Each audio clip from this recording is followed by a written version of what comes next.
Data is not value neutral. It's not just numbers that are on a spreadsheet. That data and data collection happens within a society and within a community, and that system automatically has values attached to it. And so what that means is that there can be cases where information about women and girls that is collected is either not collected in the first place, and so it's not prioritized in the way that we collect our data, or that the way that data is collected is in some way biased.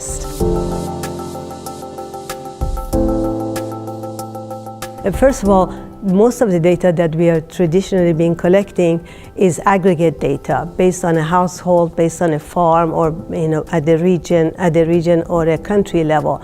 And we really need much more disaggregated data to be able to capture events and conditions that affect women and girls. The second thing is that the coverage is very poor in many of the sectors. We may have data for one sector, let's say 40% of the countries actually collect data on violence against women, but it's only 40%, or there are some data items that we have never collected data on. And the third one is, even in the cases where data is available, it's not used or it's not open and it's not accessible.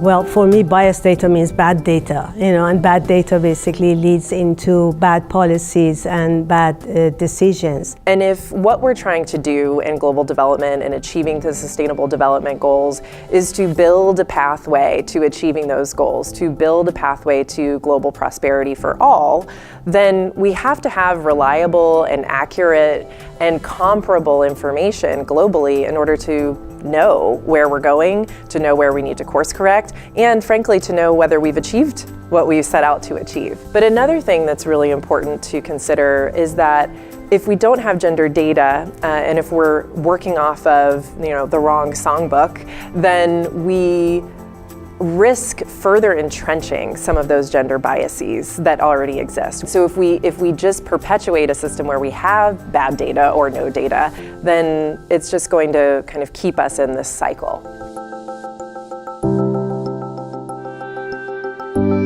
If we want to have a gender data revolution, we really need to work on all fronts, from data production, data management, data use, openness of data, and making it much more accessible and having an impact on improving policies and conditions and lives of people. It's an area that has a lot of history, but it's an area that has still many strides to go. And I think for data scientists, male or female, I think it represents a really interesting opportunity for getting it right. Because if we are able to get it right, if we are able to, in the next 5, 10, 15 years, to really know that we have accurate gender data, that we have accurate data that represents the lives, the needs, the realities, the aspirations, the opportunities of women and men and boys and girls, that's going to transform the way that we're able to think about global progress. And data science plays a critical role in that.